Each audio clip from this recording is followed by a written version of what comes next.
Okay, I'd like to show you how to prepare the CSV file that I've shown you so that you can import your contact list into First Class.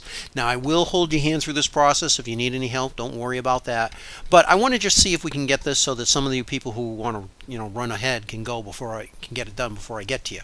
All right. Now, when you open up the CSV file, number one, it should open in just plain old Excel.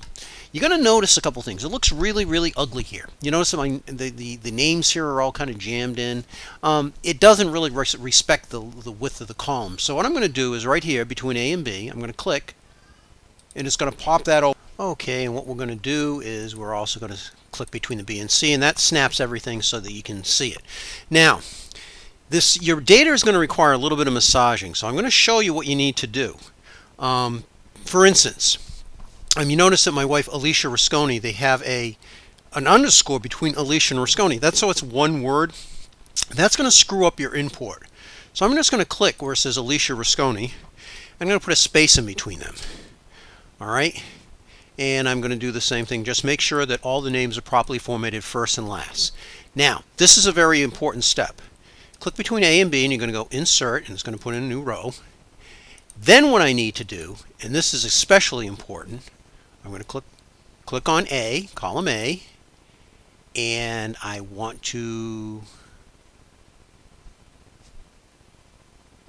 go text to columns. All right, so you notice there, boom. Now, it says how you're going to do it. You're going to do it delimited by something like a character, and that's yes, the character is going to be a space. I'm going to go next, and I'm going to do it by spaces.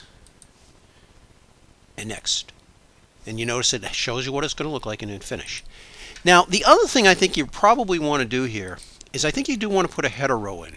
What seemed to have, so I'm going to click on the one where my nephew's name is Chris's, and I'm going to insert, and that puts another row, and I'm going to put first, tab over, last, tab over, email.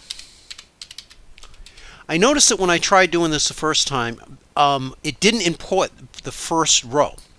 So now I'm going to go File, Save As, and make sure it's saving as a CSV file and hit Save. And that'll make things a little bit easier for you. Now, I want to import this into First Class, so I'm going to go back to my First Class thing.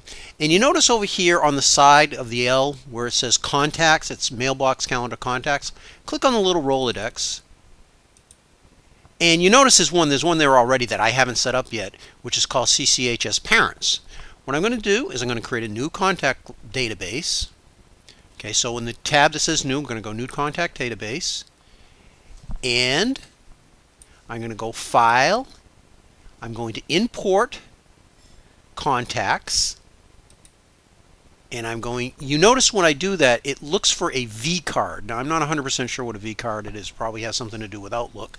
I'm going to click and I'm going to drag down to where it says vCard, down Files of Type, Comments Separated, Variable. And boom, now you see J. Rasconi Mail Contacts. I'm going to click on that and I'm going to go Open. Now, when I go to Open, it says, okay, well, what do you want? Where do you want these things to be? Well, in the first column, I want it to be the first. I can click over here and drag down to First Name.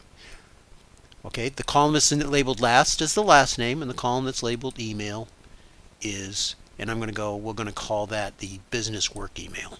Okay, it's not going to be the same, but they all have, because you have a wide variety of different contacts, just pick something that works and just say okay.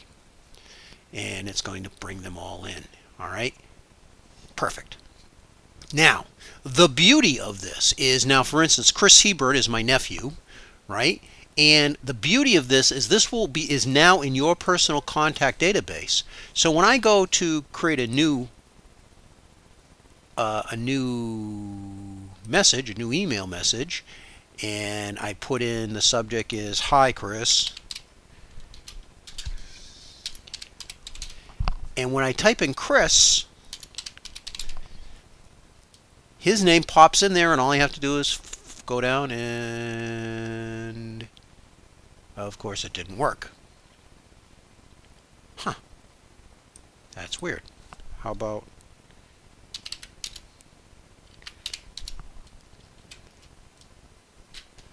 there we go. I know Nancy worked. I'm not sure why Chris's didn't work.